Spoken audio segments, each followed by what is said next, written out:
നമ്മൾ പറയാൻ പോകുന്നത് റോഡ് അപകടങ്ങൾ ഓരോ വർഷവും കൂടിക്കൊണ്ടിരിക്കുകയാണ്. ഇത് എങ്ങനെ നമുക്ക് കുറക്കാൻ കഴിയും? ഡ്രൈവിംഗ് പഠിച്ച് വാഹനവുമായി റോട്ടിലിറങ്ങാനാണ് നിങ്ങളിത് പഠിക്കണമല്ലോ. അപ്പം നമ്മൾ വിചാരിച്ചാൽ ഈ അപകടങ്ങൾ എങ്ങനെ കുറക്കാൻ കഴിയും എന്നുള്ളതാണ് നമ്മൾ പഠിക്കുന്നത്. മനസ്സിലാക്കേണ്ട കാര്യം അതാണ്. ഡ്രൈവിംഗ് പഠിച്ച് വണ്ടിയായിട്ട് റോട്ടിലേക്ക് ഇറങ്ങുക എന്നുള്ളത് വളരെ എളുപ്പമാണ്. പക്ഷേ ശരിയായ രീതിയിൽ അപകടങ്ങളില്ലാതെ വാഹനം ഓടിച്ചാൽ മാത്രമേ അപകടം ഒഴിവാക്കാൻ കഴിയുള്ളൂ. 2021 4,12,432 അപകടങ്ങളാണ് ഉണ്ടായെങ്കിൽ 2025 ആയപ്പോഴേക്കും അത് 4,85,000 മാറി. അപ്പോൾ ഓരോ വർഷം ചെല്ലുന്തോറും അപകടങ്ങൾ കൂടിക്കൂടി വരെയല്ലാണ്ട് കുറയുന്നില്ല. ഈ 4,00,000 ചില്ലാൻ പേര് അപകടത്തിൽ പെടുന്നുണ്ടെങ്കിൽ അതിൽ ഒരു 1,50,000 പേരോളം മരണപ്പെടുന്നുണ്ട്. അതിൻ്റെ അടുത്തൊക്കെ തന്നെ ജീവച്ഛവമായിട്ട് ജീവിക്കുന്ന, അതായത് അപകടം പറ്റിയിട്ട് ഗുരുതരമായ പരിക്ക് പറ്റി വീട്ടുകാർക്കും അപകടം പറ്റിയ ആൾക്കും ദുഃഖമായിട്ട് കഴിയുന്ന കുറേ വീടുകൾ നമുക്ക് നമ്മുടെ അറിവിൽ തന്നെയുണ്ട്. അപ്പോൾ ഇത് ഇല്ലാതെയാക്കാനായിട്ട് നമുക്ക് എന്ത് ചെയ്യാൻ കഴിയുമെന്നാണ് നമ്മൾ മനസ്സിലാക്കേണ്ടത്. എന്ത് ചെയ്യണം? അതിന് നമ്മൾ മനസ്സിലാക്കി ചെയ്യേണ്ടത് എന്താണ്? വണ്ടിയുമായിട്ട് റോട്ടിലേക്ക് ഇറങ്ങുമ്പോൾ നമ്മൾ ആദ്യം ചെയ്യേണ്ടത്, അമിത വേഗത മൂലമാണ് പല അപകടങ്ങളും ഉണ്ടായേക്കുന്നത്. അപ്പോൾ വേഗത എങ്ങനെയാണ് നമ്മൾ വേഗത കുറക്കേണ്ടത്? ഒരേ സ്ഥലത്ത് വേഗത നിയന്ത്രണം പറയുന്നുണ്ട്. ആ നിയന്ത്രണം നമ്മൾ അനുസരിക്കണം. പക്ഷെ നമ്മൾ അനുസരിക്കുന്നില്ല. ഇതാണ് നമ്മുടെ അപകടങ്ങൾക്ക് മെയിൻ കാരണം. അതേപോലെ നിയമങ്ങൾ പാലിക്കണല്ലോ എന്ന് പറഞ്ഞാൽ, കാർ ഓടിക്കണം എന്ത് ചെയ്യണം? സീറ്റ് ബെൽറ്റ് ഇടണം. അത് ഇടാൻ പറഞ്ഞാൽ അത് ഇടാതെ ഓടിക്കുന്നുണ്ട്. പോലീസിനെ കാണുമ്പോൾ അതിടും. അതേപോലെ എന്ത് ചെയ്യണം? ഹെൽമറ്റ് നിർബന്ധമായിട്ട് ഇടണ്ടേ? ധരിക്കണ്ടേ? വേണ്ടേ? അതേപോലെ സുരക്ഷിതമായ ഡ്രൈവിംഗ് എന്ന് പറഞ്ഞാൽ എന്താണ്?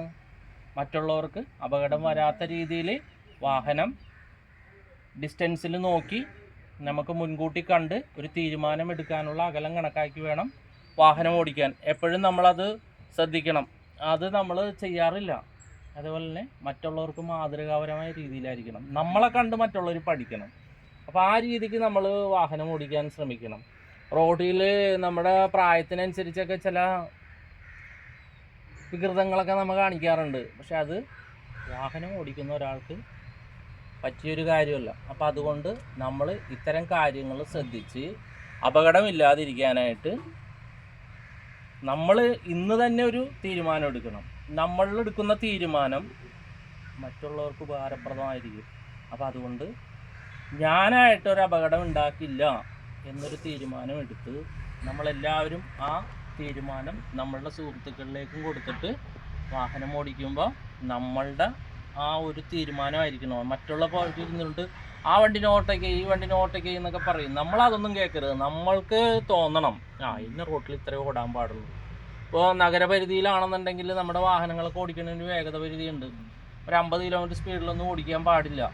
നേരെ മറിച്ച് 6 വരി പാതയിലാണെങ്കിലോ നമുക്ക് വേണമെങ്കിൽ സ്പീഡിൽ പോകാം. 6 വരി പാതയിൽ എത്ര കിലോമീറ്റർ സ്പീഡിൽ പോകാം? 110 കിലോമീറ്റർ സ്പീഡിൽ പോകാം. 6 വരി പാതയിൽ. 4 വരി പാതയാണെങ്കിലോ സ്പീഡ് കുറയും. അപ്പോൾ എന്താണ്? 4 വരി പാതയിലേക്ക് വരുമ്പോൾ റോഡിൻ്റെ വീതിയൊക്കെ കുറഞ്ഞു എത്ര കിലോമീറ്റർ സ്പീഡിൽ പോകാം?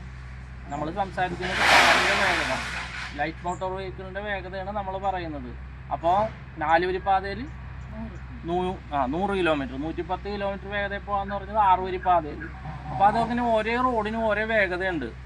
സാധാരണ നമ്മുടെ നഗരസഭാ റോഡുകൾ, അതായത് ചെറിയ റോഡുകളില്ലേ, ഹൈവേ അല്ലാത്ത അങ്ങനെയുള്ള റോഡുകളിൽ 50 കിലോമീറ്റർ സ്പീഡിൽ കൂടുതൽ നമ്മൾ വാഹനം ഓടിക്കരുത്. 2 വീലർ ഓടിക്കുന്നവർക്ക് മാക്സിമം സ്പീഡ് പറഞ്ഞേക്കണ എത്രയാണ്? 50 കിലോമീറ്റർ സ്പീഡ്, അല്ലെങ്കിൽ 60 കൂടുതൽ ഒട്ടും പോകാൻ പാടില്ല. 50 ഓട്ടോറിക്ഷയ്ക്കൊക്കെ 50 പാടുള്ളൂ. അതുപോലെ സ്കൂൾ പരിസരത്തൊക്കെ പോകുമ്പോഴും നമ്മൾ വളരെയധികം ശ്രദ്ധിക്കണം. വളരെ സ്ലോവിൽ നിയന്ത്രിച്ച് 30 കിലോമീറ്റർ സ്പീഡ് അല്ലെങ്കിൽ 25 കിലോമീറ്റർ സ്പീഡൊക്കെ മതി. അതൊക്കെ നമ്മൾ വളരെയധികം ശ്രദ്ധിച്ച് അങ്ങനെ നമ്മൾ ഓടിക്കുകയാണെങ്കിൽ നമുക്ക് റോഡ് മനസ്സിലാക്കി റോഡിൻ്റെ ലൈനുകളും, റോഡ് നമ്മളോട് പറയുന്ന കാര്യങ്ങളാണ് റോഡിലെ ലൈനുകൾ, അതേപോലെ തന്നെ റോഡിൽ സൈൻ ബോർഡുകളുണ്ടാവും. ഇതൊക്കെ നമ്മൾ മനസ്സിലാക്കിയിരിക്കണം. നമ്മൾ ഡ്രൈവിംഗ് പഠിക്കുമ്പോൾ ഒരു ലേണേഴ്സ് എടുക്കുന്ന ഇതിന് വേണ്ടിയാണ്, ആ റോഡ് റെഗുലേഷൻസ് പഠിക്കാൻ വേണ്ടിയാണ്. അപ്പോൾ അതിൽ നമുക്ക് എത്ര ടൈപ്പ് തരുന്നുണ്ട്? മുന്നറിയിപ്പ് തരുന്നുണ്ട്, അറിയിപ്പ് തരുന്നുണ്ട്, നിർബന്ധമായും പാലിക്കേണ്ടതുണ്ട്. ഇതൊക്കെ നമുക്ക് അറിയാൻ പാടില്ലേ? നിർബന്ധമായും പാലിക്കേണ്ടത് ഏതിലാണ് വരുന്നത്? നിർബന്ധമായും പാലിക്കേണ്ടത് റൗണ്ടിൽ വരുന്നത്, മാൻഡേറ്ററി ആയിട്ട് വരുന്നത് നമ്മൾ നിർബന്ധമായും പാലിക്കണം. അറിയിപ്പായിട്ടാണെങ്കിലോ, അറിയിപ്പ് ചതുരത്തിലായിരിക്കും. അപ്പോൾ ത്രികോണത്തിൽ വരുന്നതാ, കോഷണറി ആയിട്ട് വരുന്നതാ, അത് മുന്നറിയിപ്പായിരിക്കും. കണ്ട, നമ്മളിപ്പോൾ പഠിച്ചില്ലേ, എണീച്ചെങ്കിൽ ഇപ്പോൾ മറന്നുപോയില്ലേ?